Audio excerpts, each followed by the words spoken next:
Guys, আপনাকেও আজাদ দিঘির পুরো পাড়টা আমি দেখাবো।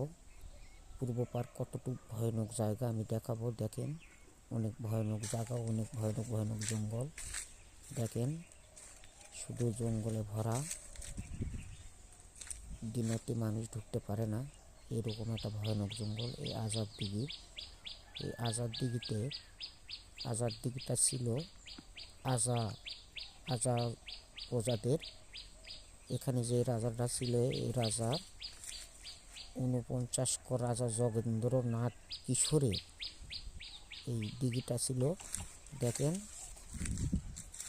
আপনাকে দেখাচ্ছি অনেক জঙ্গল এবং অনেক উঁচু উঁচু জায়গা দেখাচ্ছি। দেখেন, আপনারা দেখলেই বুঝতে পারবেন। এখন এই যে জঙ্গল, এদের সামনে দেখতে পাচ্ছেন ফুলের গাছ, ভিতরে অনেক অনেক সুন্দর সুন্দর ফুলের গাছ আছে, কিন্তু ফুল কেউ তুলতে পারে না। এই কারণে যে ভিতরে এটা ঢোকা অসম্ভব হয়ে যায়, অনেক ভয়ানক জঙ্গল, এই জন্য কেউ ঢুকতে পারে না, তুলতেও পারে না। দেখেন, আপনারা দেখাচ্ছি অনেক ভয়ানক ভয়ানক জায়গা। সেই আজার ছিল এই আজাদ দিঘি। এই আজাদ দিঘি ছিল আজার। এই আজাদ দিঘির মেলা হয়, অনেকে শুনছেন এবং জানেন। এই আজাদ দিঘিটা আসতে হলে কোথায় দিয়ে আসতে হবে? এটা বগুড়া জেলা, দুপচাচিয়া থানা, গোবিন্দপুর ইউনিয়ন, এবং আলতাফনগর থেকে 5 টাকা ভাড়া নেই।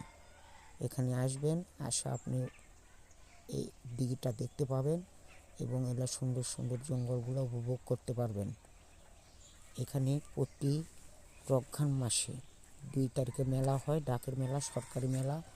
আপনারা মেলাতে আসাও পুকুরগুলো উপভোগ করতে পারবেন এবং দিঘিটা উপভোগ করে আপনারা যেতে পারবেন।